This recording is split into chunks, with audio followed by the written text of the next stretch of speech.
Bom, pessoal, continuamos aqui com o iluminismo e a gente vai falar um pouquinho de alguns pensadores, né, que se destacaram entre muitos, principalmente na região da França e da Alemanha, tá bom? Mas o iluminismo, enquanto tradição filosófica, ele se espalhou por toda a Europa, né, e também na América, vindo influenciar, como eu já disse, a independência dos Estados Unidos, mas também aqui no Brasil, por exemplo, os pensadores da Inconfidência Mineira e também políticos e pensadores dos nossos vizinhos aqui na América Latina. Bom, do ponto de vista da política, a gente vê que talvez a grande influência seja o John Locke, que é por muitos considerado o pai do liberalismo político. Então, nesse livrinho dele, o segundo tratado sobre o governo civil, ele vai apontar a necessidade de se encarar o poder político como algo que emana do povo e o Estado tendo a função de resguardar esses direitos naturais, que é o direito à vida, liberdade e propriedade. Então, para isso é que essa seria a função do Estado, de forma resumida. O Voltaire, ele é um pensador que está muito ligado ao campo da tolerância, principalmente da questão religiosa. É claro que ele tem outras discussões, mas ele aponta que é importante que se destaque dentro da sociedade a tolerância religiosa. Como ele é um deísta, e a gente já viu isso nos vídeos anteriores, ele aponta a importância de se tolerar as diferentes religiões, porque essas diferentes religiões estão baseadas nas limitações dos seres humanos. Então, nenhuma delas individualmente abarca todos os aspectos da realidade. Daí a necessidade da tolerância. O Rousseau vai ser um sujeito que desempenhará uma influência muito grande, principalmente na Revolução Francesa e posteriormente também. Entre os livros dele mais destacados, né, tem um discurso sobre a origem e a desigualdade. Basicamente, a ideia central dessa obra é que a propriedade privada ela instaurou entre os indivíduos a desigualdade. Se em Locke a propriedade privada é algo positivo, né, que deve ser inclusive defendido pelo Estado, o Rousseau aponta que é essa mesma propriedade privada que instaurou a desigualdade entre os homens, que separou os homens entre proprietários e não proprietários e que acabou fazendo com que os proprietários pudessem explorar os não proprietários. No livro Contrato Social, então ele define ele propõe um novo contrato social, já que o antigo contrato social, que defende as liberdades apontadas pelo Locke, não deu certo, de acordo com a posição do Rousseau.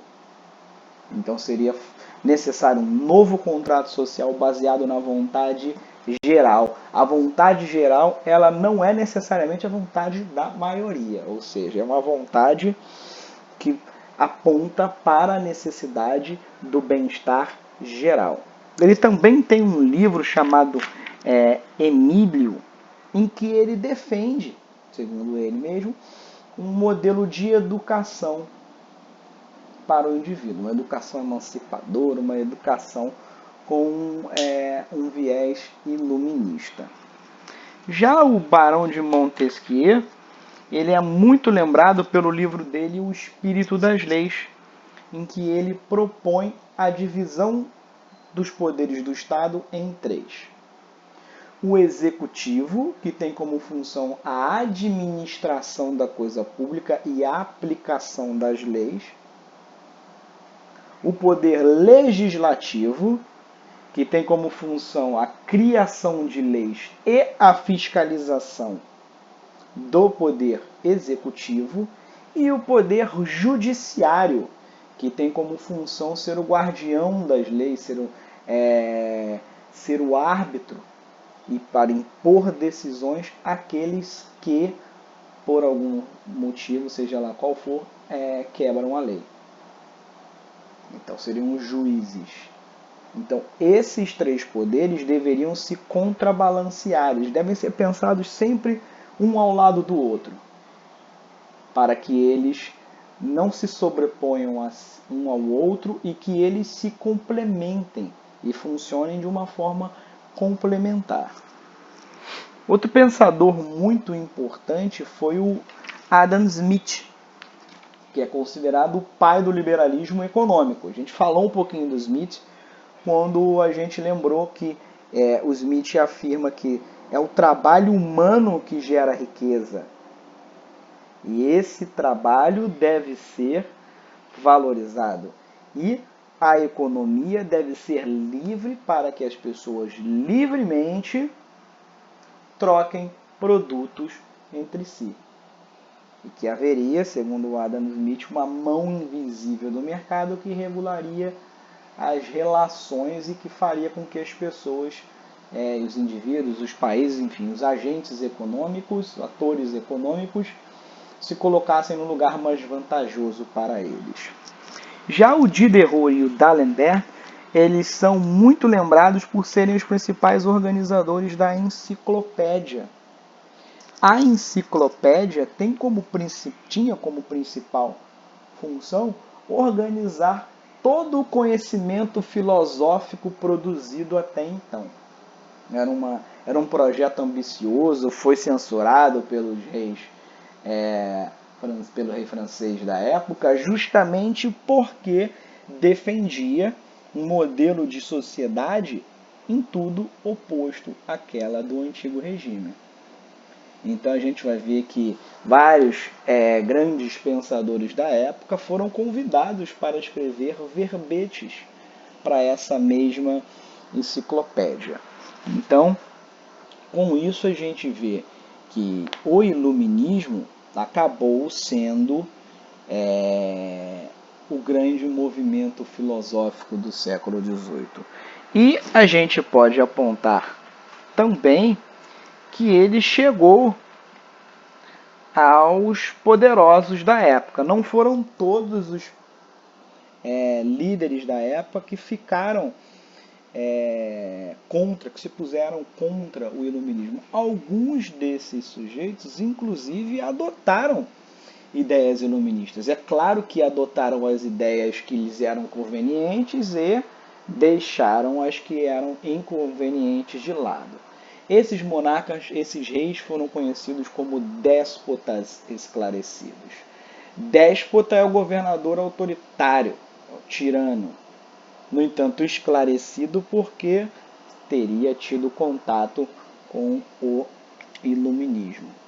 Bom, esses monarcas, então, fazem reformas inspiradas nas ideias iluministas, né? E aí, variando de país para país. Então, a gente vê que, por exemplo, o apoio à educação laica, ao estímulo às manufaturas, alguns controlaram ainda mais a economia, outros menos, a subordinação das igrejas aos assuntos do Estado. Todos esses, de país para país, foram aplicados.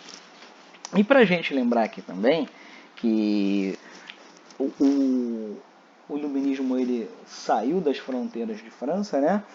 Ele também foi para outros lugares. Dois representantes importantes aqui para serem destacados são o filósofo alemão Christian Wolff e o outro filósofo alemão Immanuel Kant. Apesar da Alemanha não existir do ponto de vista territorial do jeito que a gente entende hoje, esses são pensadores de origem alemã, tá bom? A gente vai ver que o Wolff ele se propôs a fazer uma divisão das disciplinas na época, né, no campo da filosofia. Ele foi muito influente dentro da vida universitária alemã. E o Immanuel Kant foi um grande filósofo alemão da sua época, que também pensou a teoria do conhecimento e como seria mais confiável a produção do conhecimento, além de ter sido um grande defensor da ética laica. E com isso terminamos aqui o assunto sobre iluminismo.